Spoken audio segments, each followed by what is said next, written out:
నమస్తే, welcome to the channel మనం TV. నేను మీ పవన్ బేస్వాడ.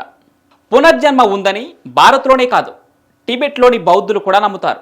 తాజాగా టిబెట్ బౌద్ధ గురువు దలైలామా రాసిన వాయిస్ ఫర్ ది వాయిస్లెస్ పుస్తకంలో ప్రస్తావించిన ఒక విషయం వార్తల్లో నిలిచింది. తన ధర్మాన్ని కాపాడేందుకు ఒకరు వస్తారని, అది కూడా చైనా బయటే తన వారసుడు జన్మిస్తాడని దలైలామా సంచలన వ్యాఖ్యలు చేశారు.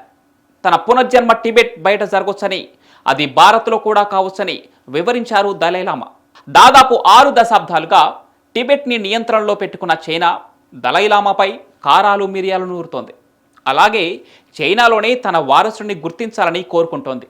ఇక టిబెటన్ బౌద్ధుల దృష్టిలో దలైలామా తర్వాత రెండో స్థానమైన పాంచన్ లామాది విషయంలోనే చైనా వ్యతిరేకించింది. పాంచన్ లామాదిగా దలైలామా ఒక బాలుడిని ఎంపిక చేయగా, ఆ బాలుడిని కాదని చైనా వేరే బాలుడిని ఎంపిక చేసింది. ఈ నేపథ్యంలోనే ఇప్పుడు కొత్త వారసుడి ఎంపికపై ఆసక్తి నెలకొంది.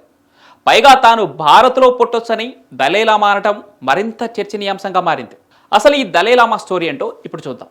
దలైలామా అంటే టిబెటన్ భాషలో మత గురువు అని అర్థం.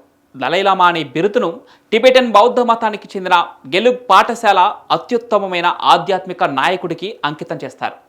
బౌద్ధ మతంలో వారి గురువులు మళ్లీ జన్మిస్తారని నమ్ముతారు. ప్రస్తుతం ఉన్న దలైలామా 14వ వ్యక్తి. 1935లో పుట్టిన 14వ దలైలామా తన రెండో ఏటనే 13వ దలైలామాకు చెందిన కొన్ని వస్తువులను గుర్తించారు. 1935లో పుట్టిన 14వ దలైలామా తన రెండవ ఏటనే 13వ దలైలామాకు చెందిన కొన్ని వస్తువులను గుర్తించారు.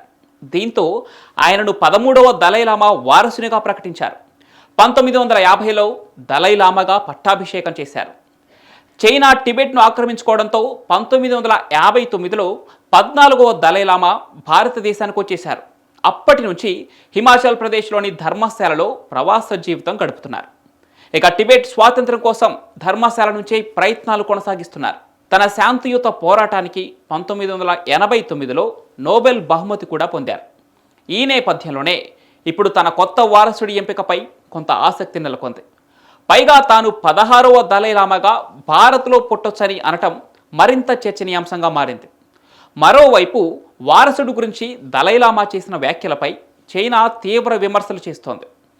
టిబెటన్ల ప్రతినిధిగా ఉండేందుకు ఆయనకు ఎటువంటి అర్హత లేదని, దలైలామాతో సహా బౌద్ధ గురువుల పునర్జన్మలు దేశ నిబంధనలకు లోబడి ఉండాలని అంటోంది చైనా.